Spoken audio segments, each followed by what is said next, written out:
চুয়াডাঙ্গার প্রত্যন্ত গ্রামগুলোতে বছরের পর বছর ধরে বিষাক্ত হয়ে আছে খাবার পানির উৎস। আর্সেনিকের বিষক্রিয়ায় আক্রান্ত বহু মানুষ।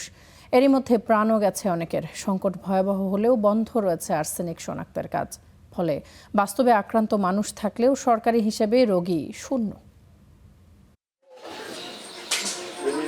চুয়াডাঙ্গার দামুড়হুদা উপজেলার গোপীনাথপুর গ্রামের কৃষক আনারুল ইসলাম। আর্সেনিকের বিষক্রিয়ায় হাত পায়ে ছড়িয়েছে ক্ষত। এরই মধ্যে মারা গেছেন স্ত্রী। তীব্র যন্ত্রণা নিয়ে মৃত্যুর প্রহর গুনছেন এই বৃদ্ধ।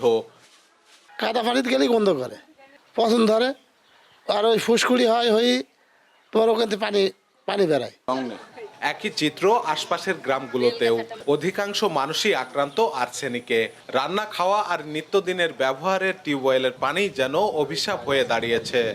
আমার এই আর্সেনিক কারণ আমার হাত কেটে ফেলেছি। আমাদের কি হবে আমি নিজেও জানি না। আমাদের পরিবারে 5টা মানুষ মারা গেছে। আমার বাপ, 3টে ভাই, একটা ভাই বোন এবং আমিও আক্রান্ত হয়ে আছি। যুগের পর যুগ আর্সেনিকের এমন প্রকোপে ঘুম ভাঙেনি কারো। আর্সেনিকের মহামারীতে অসহায় বাসিন্দারা। আমরা ওই পানি ব্যবহার করে, ওই পানি খাই, ওই পানি দিয়ে সব করি। ও মানুষও অনেক মারা গিয়েছে। সরকারিভাবে হোক আর বেসরকারিভাবে হোক, যেভাবেই হোক না কেন আর্সেনিক মুক্ত পানির ব্যবস্থা যেন আমাদের গ্রামে করে দেয়।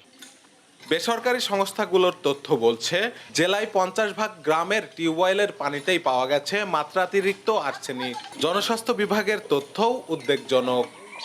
আমাদের চুয়াডাঙ্গা জেলার আসলে প্রত্যেকটা উপজেলায় আর্সেনিক আক্রান্ত। আলমডাঙ্গার একটা অঞ্চল দিয়ে চুয়াডাঙ্গা সদর, দামুড়হুদা এবং জীবননগর একটা অঞ্চল আর্সেনিক মারাত্মক ইফেক্টেড। 10% মতো আমরা ধরতাম যেটা আর্সেনিক হচ্ছে, কিন্তু এখন দেখা যাচ্ছে সেটা 20%ও অতিক্রম করেছে। কোথাও দেখা যাচ্ছে যে আমাদের 50%-এর কাছাকাছিও আর্সেনিক আমরা পাচ্ছি।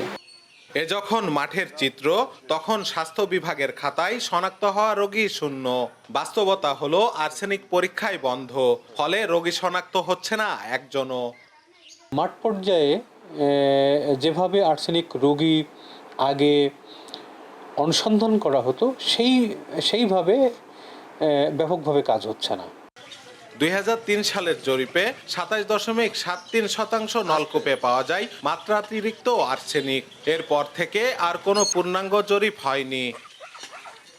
কোনো আশ্বাসেই তুষ্ট হতে চান না আর্সেনিকে আক্রান্ত পরিবারগুলো।